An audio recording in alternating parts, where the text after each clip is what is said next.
India के 3 tier government setup यानी कि यूनियन, स्टेट और लोकल गवर्नमेंट में से state government forms the nerve centre of the administration in the country.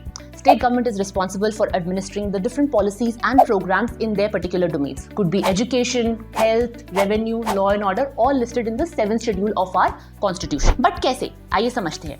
Let's take an example of the state of Haryana. एक state के अंदर multiple departments exist करते हैं. For example, Department of Education, Department of Agriculture, Department of Finance, etc. All responsible for administering the policies of their particular domain. Each department is mapped to a minister. Reporting to the minister is an administrative secretary. A senior level IS officer could be at the level of additional chief secretary or at the level of principal secretary, and they are responsible for leading their particular department. ये अपने department के policy से related सारे important decisions को लेते हैं. Departments are further segmented into directorates, each under the supervision of a director.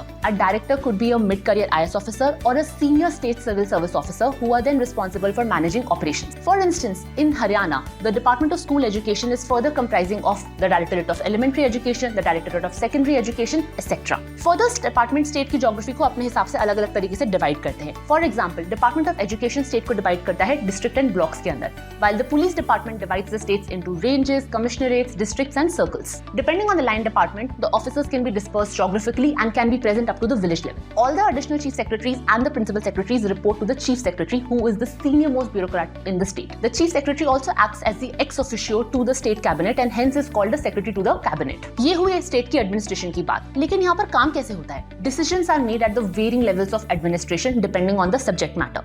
Some decisions can be handled by the director, while some decisions come under the supervision of an administrative secretary, and only the most significant and urgent matters are escalated either to the chief secretary or to the concerned minister or to the chief minister's office. Further, within the chief minister's office, there is a dedicated team of officers. This could be a mix of junior and senior level IS officer. Departments are divided amongst them, and they generally analyze issues, engage with their different departments, and then present the matters to the chief minister for the approval. They also support the chief minister in different political matters. This is the what and how of state administration in India. Sanagra will be back soon with yet another short episode of Governance Decluttered, where we decode everyday governance in India.